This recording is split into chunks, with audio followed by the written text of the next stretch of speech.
ভালো থাকে, যেটা আমার শাস্ত্রমত করিতে আমার থাকা নাই সেটা। তাই কোথা ছিলাম এসেছি কোথায়, ও ভাবি দিব জানি অজানায় অচেনা দেশেরই হারাইয়ে গেছি আমি। কোথা ছিলাম এসেছি কোথায়, ও ভাবি দিব জানি অজানায় অচেনা দেশেরই হারাইয়ে গেছি আমি।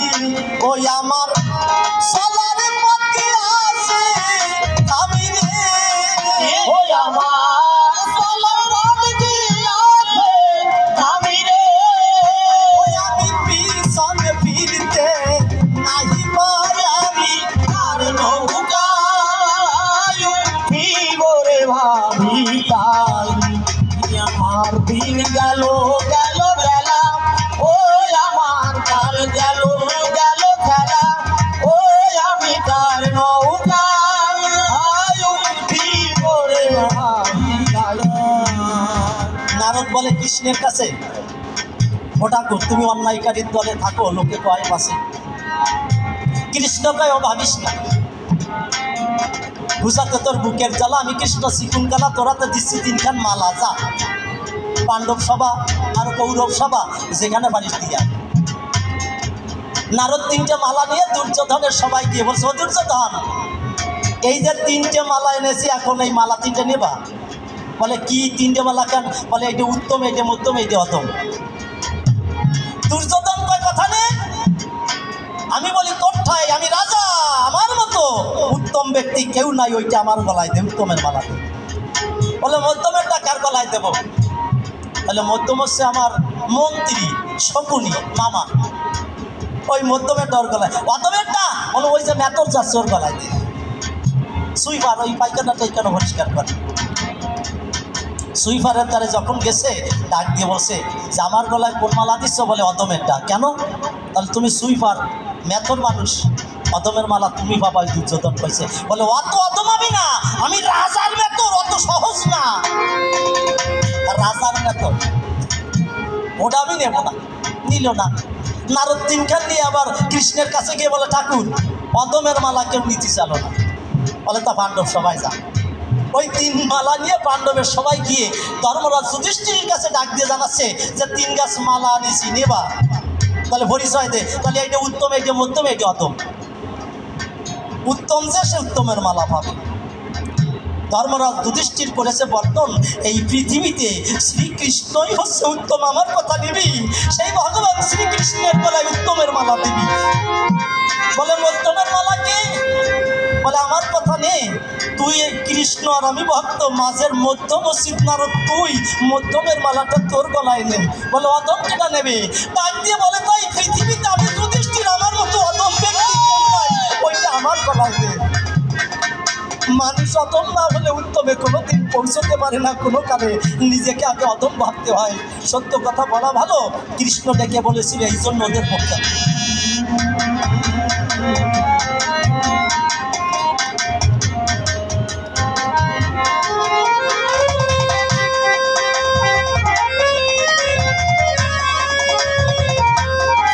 আপনারা মুরব্বী হয়ে গেছেন, আমিও তাই। আজকে একটা কথা বলে যাই, যা অনেক সময় শোনেন নাই হয়, আর শুনে থাকলেও স্মৃতিতে নাই। দেখবেন শাস্ত্রে লেখা আছে, শেষ করে দিতে পারি, লেখা আছে কৃষ্ণ আমার করুণারও সিন্ধু, কোনো পুরুষ লোকের আপন না, মেয়ে লোকের বন্ধু। গীত গোবিন্দের কথা। আর এই কথাটা অনেক সময় কবিরা ব্যঙ্গোক্তি করে যে কৃষ্ণ হচ্ছে করুণারও সিন্ধু, কোনো পুরুষ লোকের আপন না, কেবল মেয়ে লোকের বন্ধু। কেমন কথা হয়? কিন্তু এই কথাগুলো মানে কারা জানেন? হরে কৃষ্ণ ঈশ্বর কৃপা করো মঙ্গল।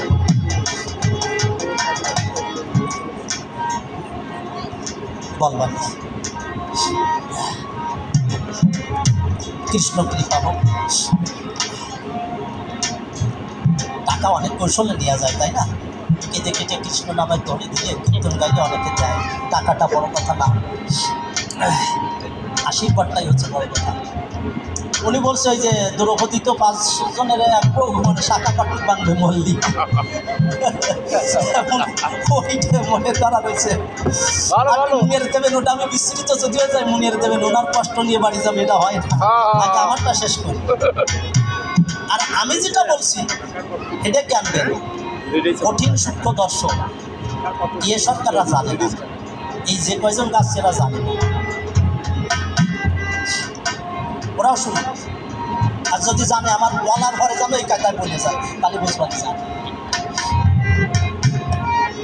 কৃষ্ণ আমার করুণার সিন্ধু, পুরুষ লোকের আপন না, কেবল মেয়ে লোকের বন্ধু। অনেক সরকাররা ব্যঙ্গোক্তি করে আসলে গায় না, এই কথা মানে কারা জানেন? পরম বৈষ্ণব যারা এটা বিশ্বাস করে তারা। কেন?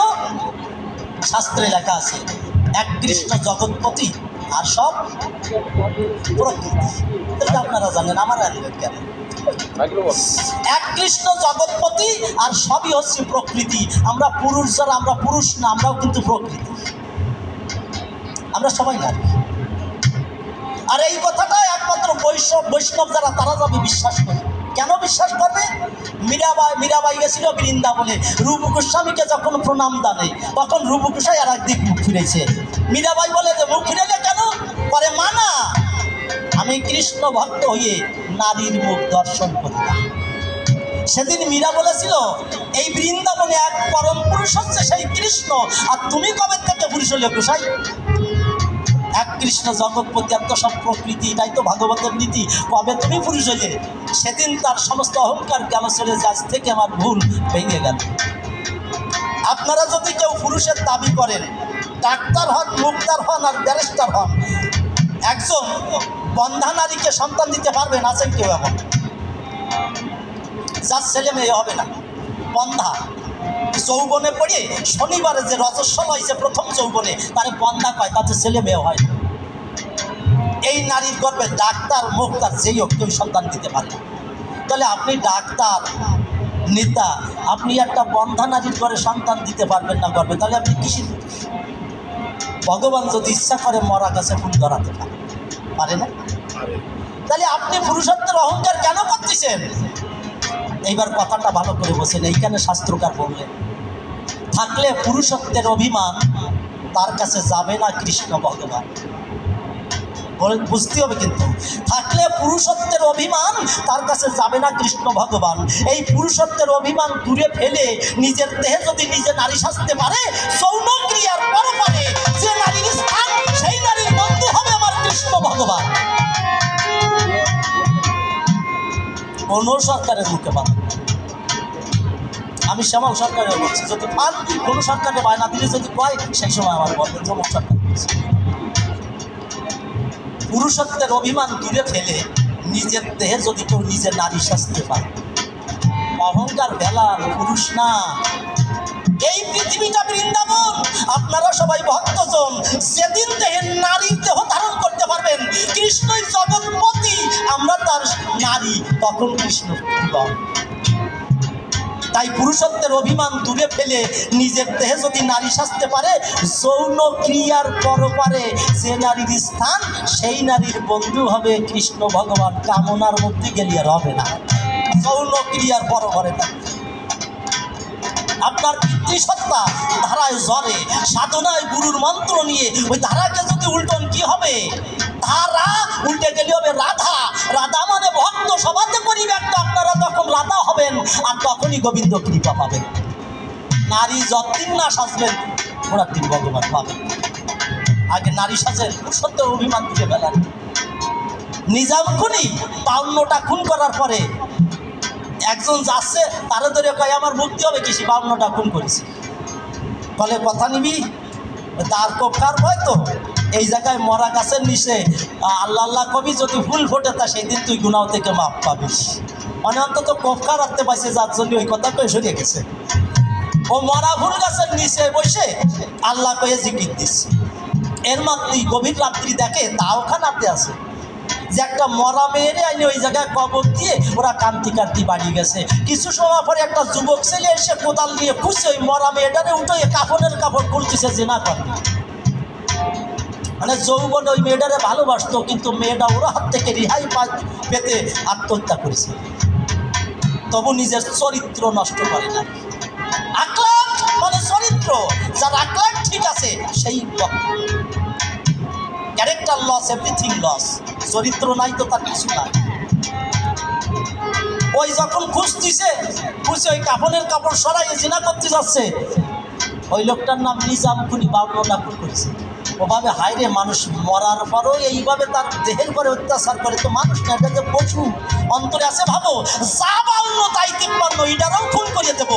যখন কম দিছে মরা গাছে ফুল ফুটে উঠেছে, সমস্ত মাপ হয়ে গেল, পাপ থেকে মাপ হয়ে গেল, আউলিয়া দরবেশ হয়ে জীবনে আল্লাহর নাম নিয়ে বেরিয়ে গেল, আর সংসার করে না। বুঝতে পারেন?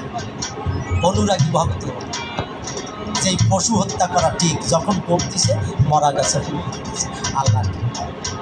তা যেদিন আপনার পুরুষত্ব দূরে যাবে, নারীর শেষ আপনার মধ্যে আসবে, সেদিন কৃষ্ণ কৃপা হবে। যাক অধিক যাবো না, মনে করি ভাবো না, গানটা শেষ করতে চাই। তাই কোথা ছিলাম এসেছি কোথায়, ও ভাবি দিবান আমি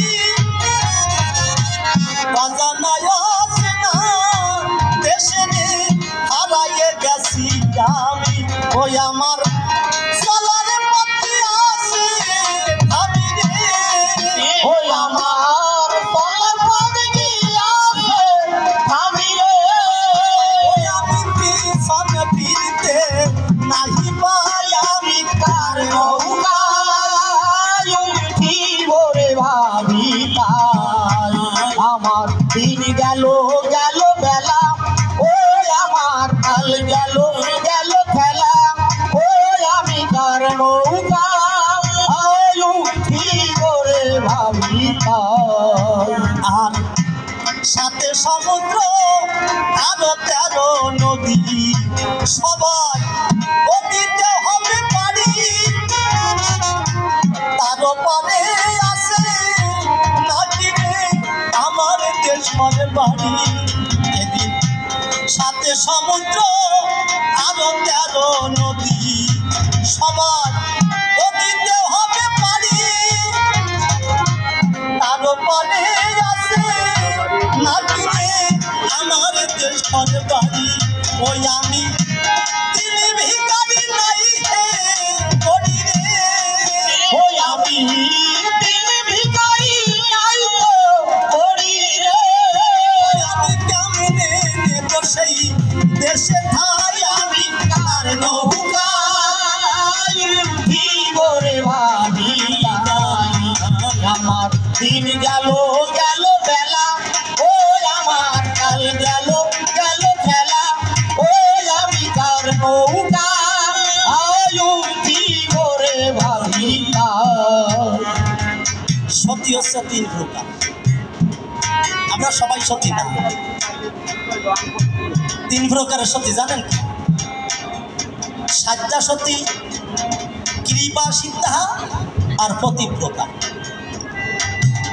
যত আছেন মাতা তাদের শোনার দরকার, যে কয়জন আছেন তো চলে গেছে, ওর লেকচারের শুনে কত মানুষ দেখেছে উঠি পথে দেখা হয়েছে, তাই আসলাম ছুটি। তাহলে সতী কয় প্রকার? সাজ্জা সতী, যারা সাধনা করে সতীত্ব লাভ করে, আর হচ্ছে কৃপা সিদ্ধা, মুনি ঋষিরা যাদের আশীর্বাদ করে সতীত্ব দেয়, তা কৃপা সিদ্ধা তারে কয়। আর স্বামীর সেবা করে যারা সতীত্ব লাভ করে তারে পতিব্রতা কয়। এই পতিব্রতা সতী, স্বামী মরিয়া গেলে সতীত্বের জোরে স্বামীরই বাঁচাতে পারে বিশ্বের গায়ে। বেহুলা বাসায় ছিল লক্ষ্মীন্দরকে, রহিমা তার স্বামীর যে কুষ্ঠব্যাধি মুক্ত করেছিল 1 পরশ দিয়ে। মালাবতী উপবরহন তার স্বামীর গায়ে কুষ্ঠব্যাধি মুক্ত করেছিল। এরা পতিব্রতা সতী। আর পতিব্রতা সতী আছে যারা স্বামীর পাশে মরে না, তার আগে, স্বামীর আগে মরে। মায়েরা কষ্ট পাবেন না, আমরা তো পতিব্রতা হতে পারিনি। হ্যাঁ, ওই সেইটা জব দিচ্ছি, ওই শাখার জবটাই দিচ্ছি। অত সহজে দিলে সময় তো চাই না, আমার দুটো পয়সা দেবে, সময় তো তোমায় তো করতে হবে, আমরা চালাক আছি। তাহলে সত্যি তিন প্রকার, তাই না? পতিব্রতা সত্যি যারা মরার সময় স্বামীকে বাঁচায় তারা। এখন এই মায়েরা স্বামী মারা গেছে, তাহলে কষ্ট হবে না যে এরা পতিব্রতা সত্যি না? কষ্ট হবে না? তাহলে ওকে দুঃখটাও তো দূর করতে হবে নাকি? তাহলে তো আমি করবো। ওমা, আমরা সতীত্ব লাভ করতে পারিনি কেন জানেন? একবারই একজন অতিথি হয়েছে, ওই বাড়ির ওই বউটা উঠোনে মাজায় গামছা বাঁধতে উঠোন পুরোচ্ছে। লোকটা যাইয়ে ভাব দিছে মনে হয় এই বাড়ির জি চাকরানি কি হবে, উঠোন পুরোচ্ছে। একটু পরে দেখলো না, স্নান করে গেছে ঘরে, লোকটাকে বসতে দিয়ে ভাত রান্না করে।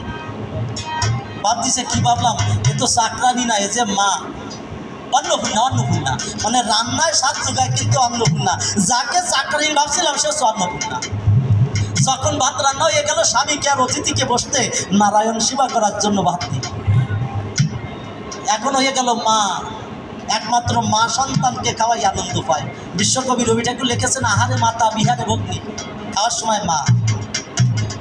লোকটা ভাবছি কি ভাবলাম, চাকরানি কেন ভাবলাম, দেখা যাক। কাজলার শাড়ির আসলা টানি ডুবে গেছে দিনমণি। যখন সন্ধ্যা ঘনায় গেছে, অতিথিকে বিছানা দিয়ে স্বামীর কাছে গিয়ে নৈশ শান্তি নিকেতনে স্বামীর পাশে শুয়েছে। সকালবেলায় প্রত্যুষে উঠে স্বামীর চরণে একটা প্রণাম দেয়, ডাক দিয়ে করেছে, মানে স্বামী, মনের অজান্তে অনিচ্ছাকৃতভাবে তোমার পায়ে, আমার পায়ের আঘাত কতবার তোমার গায়ে করেছি, আমি তো টের পাই নাই। কথা নেও, তুমি পতি, আমি তোমার সতী, আমাকে একটিবার অনিচ্ছাকৃত অপরাধের জন্য ক্ষমা করে দাও।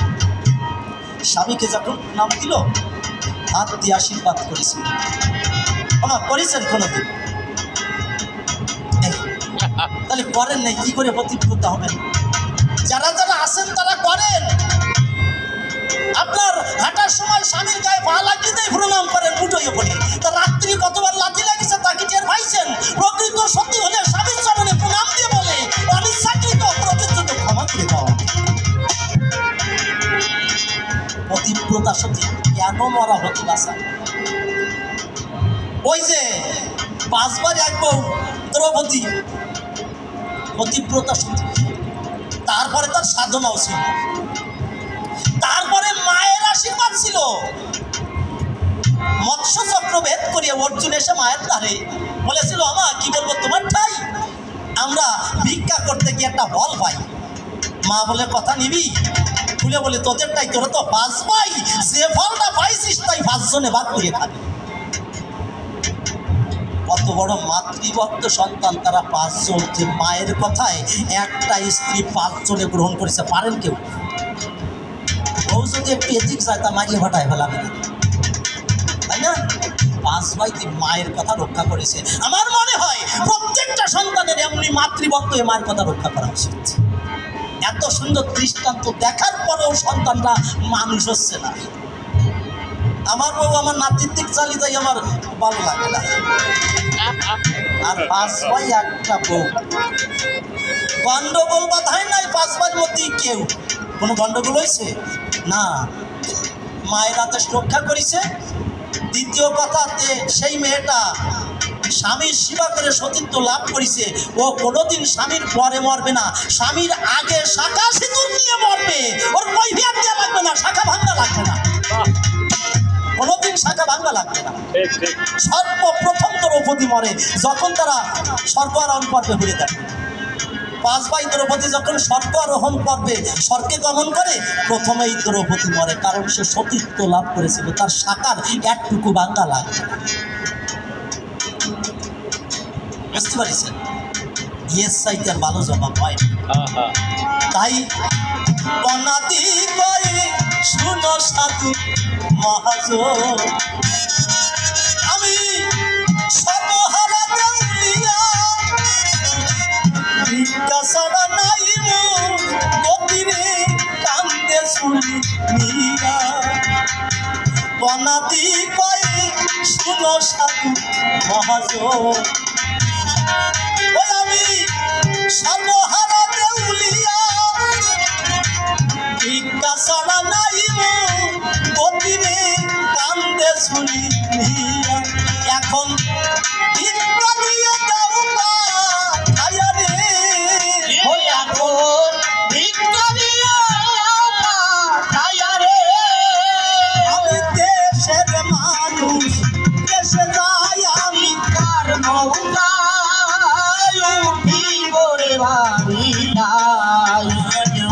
ঠিক গেল গেল বেলা, ও আমার কাল গেল গেল খেলা, ও আমি কার নৌকা আয়ু জীবরে ভাবিকা। গান্ধারী সবাই এসে দুঃখ নিয়ে শেষে প্রশ্ন করলো দাম, আমি জবাব দিলাম সভা পরে তা শুনলেন ভক্ত প্রাণ।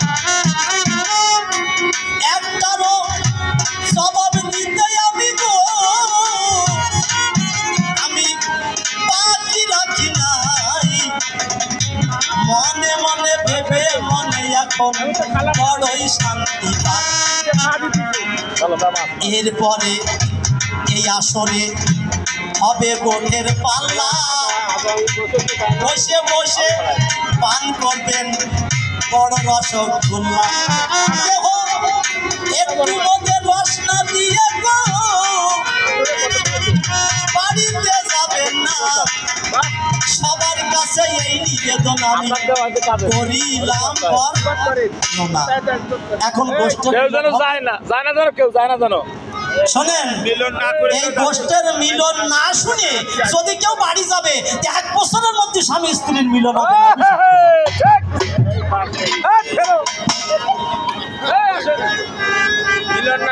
মিলন না কবি গান শ্রবণ করি, মিলন না শুনে গেলে তার কোনো মূল্য খাইছে।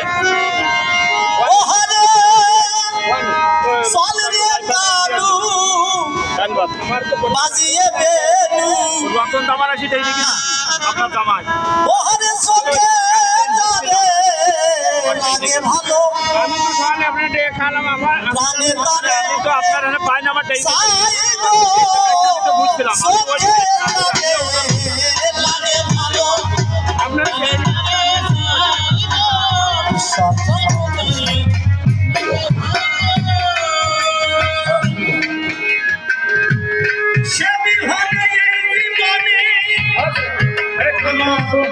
অন্য আশা নাই গো,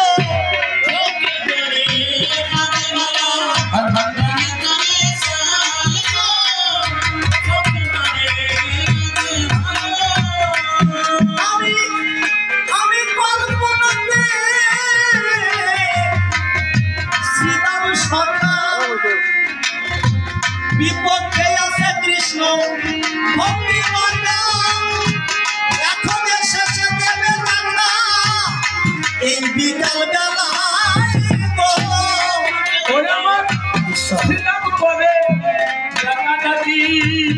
আমি যাবে দূরে থাকি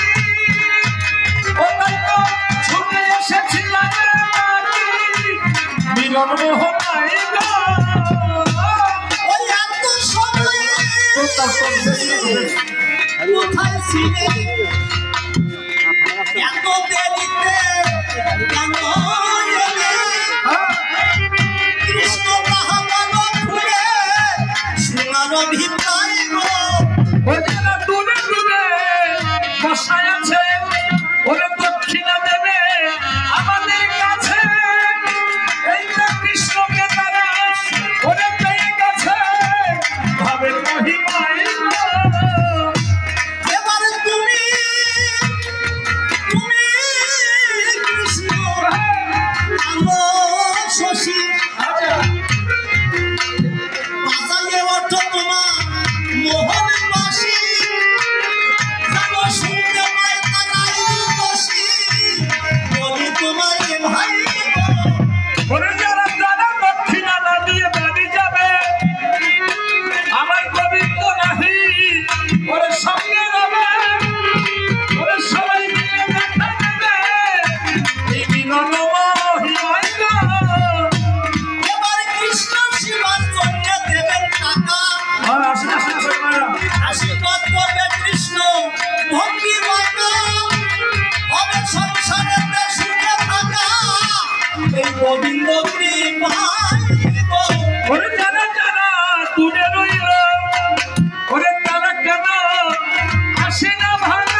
বাবু এই যে আপনি কতদিন চাকরি করতেছেন এই এই গ্রামে মোতাল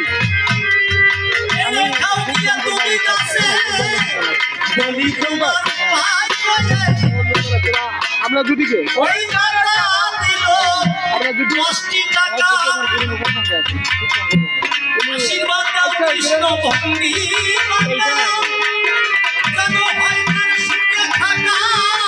ওই তোমার একটি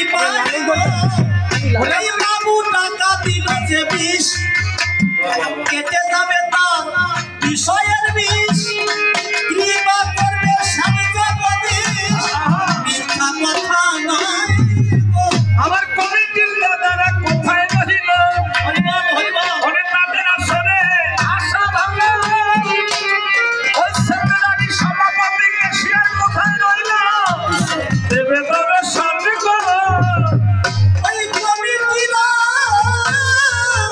কৃপা করে কবি গান দিল এই আসরে ভক্তদের গানি করবার পরে মিথ্যা কথা নয় আমার কমিটির দাদারা দূরে দূরে হাসে ওরে আমাদের দাদারা ভালোবাসে তারা শুনে আসবে আমাদের পাশে নিরমোহন এল এই ভক্ত 50 টাকা আশীর্বাদ দাও কৃষ্ণ ভঙ্গি বাঁকা জানো হয় তার সুখে টাকা তোমারই কৃপায় গো ওর যারা মনের বাসনা নিয়ে দান করেছে মনোবাসনা গোবিন্দ পূরণ করেছে সেই কথা বলেছিলাম তোমার কাছে নিরমোহন এল ওই ভক্ত মাতা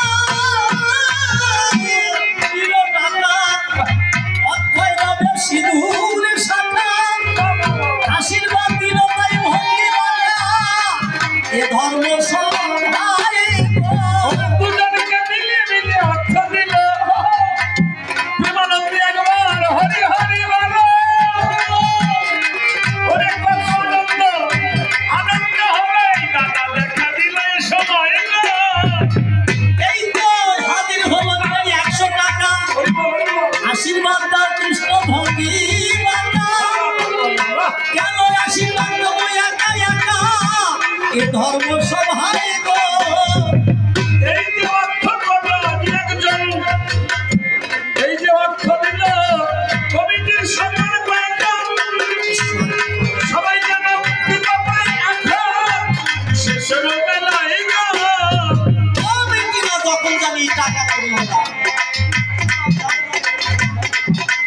তারা যেন সংসারে সুখী পাতে হয় যেন সুন্দর থাকে বলিও নিশ্চয় দুরারোগ্য ব্যাধি যদি থাকে বর্তমান তোমার কৃপায় ফিরে যাবে বলিলাম বছর অবশ্যই যদি সন্তান না হয় সন্তান হবে জানি তোমারও কৃপায় মায়ের কৃপা যদি একবার ঝরে ফলে ফুলে সুশোভিত হতে তারা পারে এই তো কৃষ্ণ আশীর্বাদ দিল আশীর্বাদ দিয়ে সবাইকে ভালো করে নিল এখানেতেই এখন আর রব না বাড়ির দিকে এখন আমরা হবো না বাড়িতে বসে আছে মাতানন্দ রানী হাতে নিয়ে বসে আছে কিরাম নবনী চলো এখন চিন্তামণি মায়ের কাছে যাই মায়ের কাছে গিয়ে যেন কীর্ণবনী খাই সকালবেলায় আমরা জানি আসিয়াছি কোঠে দানা পানি কিছু পানি নাই তো পেটে এখন মায়ের নিকটে আমরা বসে যাবো মায়ের হাতে গিয়ে সবাই কীর্ণবনী খাবো এখন কৃষ্ণ মোহনবাসী দ্বাদশ রাখাল এখন ছুটি আছে আসি মায়ের সাথে তারা ওই দেখা যে করিবে সেই কথা বলি আমি সকল ধরে কৃষ্ণ সহজে বাড়ি চলে গেল প্রেমানন্দে ভক্তবৃন্দ হরি হরি হরি বল হলো জয় জয় মা কালী কি মা কালী কি মা কালী কি রাধা কৃষ্ণ কি রাধা রানী কি গ্রামবাসী কি কমিটি কি ভক্তের মনোবাসনা মনে থাকবে হরি হরি বলো